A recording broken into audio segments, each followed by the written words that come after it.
Hey, what's up, everybody? This is Mallory Johnson here with a fun little tutorial for you on how to dress for a speech and debate tournament. So, something that you all need to know to begin is that you need to look fancy. You need to get dressed up, put on your best professional clothes, and just try to impress the judges with first impressions. Yeah, so here we have Celeste and Grayson and myself. We are all fancy, and you can tell that we are just the exemplary superbness of fanciness. And when I say fancy, I mean professional dress. So we look like we're going to some sort of interview, I guess, for a job, and that is the kind of clothing you want to put on for a speech and debate tournament. Now, because there's a lot of acting in speech and debate, people think that you need to wear a costume for whatever piece you're doing, but that's not true. You don't want to be wearing a costume. You want to be wearing really fancy dress. It doesn't matter what kind of piece you're doing, unless you're doing duo acting. In that case, you are allowed to wear costumes and do costume changes and all that fun stuff. But for every other event, you want to dress professionally. So, as you can see, here's Frankie standing on some steps. He is dressed up as Pharaoh from Joseph and the Amazing Technicolor Dreamcoat. You do not want to dress like Frankie. Let me make that clear.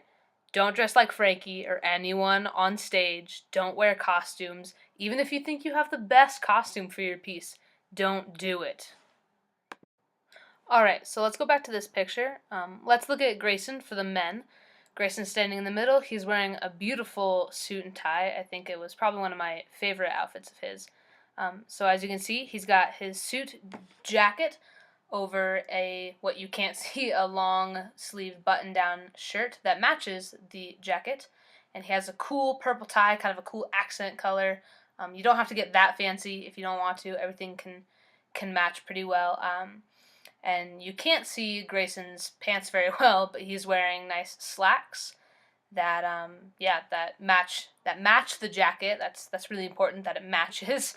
And he's also wearing shoes that I'm going to assume match the rest of his outfit because he always looked really fancy. And then if you look on either side of Grayson, there's Celeste on one side. She's the shorter girl. And she is wearing a really nice suit skirt kind of thing going on for the girls. She matches, as I've previously stated, matching is good. You don't want to get all weird and mismatchy. So she's wearing a nice matched suit. It's gray, and she's got a skirt on the bottom that fits her really well. She just looks really professional, really good. Her hair's tied up in a ponytail so it doesn't get in her face. Then on the other side of Grayson is myself, and I'm wearing a jacket and pants, and although they do not match, they go, which is really important as well. I don't have a blue top with red pants. That would be ridiculous. I have a jacket and pants that match really well, and I also have my hair up, and that is another really important piece that we want to mention here. Men and women who have long hair have a really difficult time in speech and debate when they don't put their hair up. The judges need to be able to see your face, and so you want to, as you can see with my hair, pin the bangs back, or you can't really tell with Grayson's hair, but he has long braids, and so he ties them back. Don't do this. Please, dear God, do not do this. This is Mallory back when she was really stupid and didn't know how to do speech and debate. You need to pin your bangs back or your long hair, whatever it is.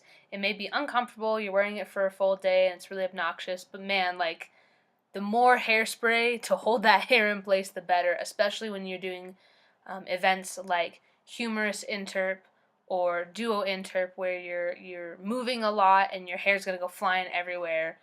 Make sure that your hair is pinned back. Here's another example of some really well-dressed human beings. On the very left, you have Chris Heath. He's wearing a really awesome, suede jacket with a cool accent purple tie. He looks really professional, looking good. He doesn't have long hair, so he doesn't need to pin it back, but when it was longer, he would slick it to the side.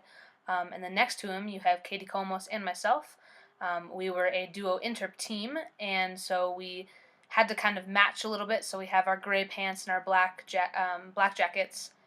Katie's wearing a scarf because it was cold that day, and that was the awards ceremony, so it was okay to kind of dress down a tiny bit.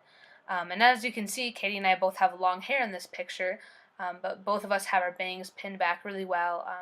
My hair's nice and straight, so it doesn't like get all curly up in my face, and Katie has tamed her hair down, so we both look professional. All three of us look very fancy, and yeah. So there you have it, just a little video on how to dress well at a speech and debate tournament. Make sure you ask your coaches or teachers or any other adults in your life how to look professional. If you are questioning an outfit, that probably means that it's not okay. But just make sure that you look really fancy, and yeah.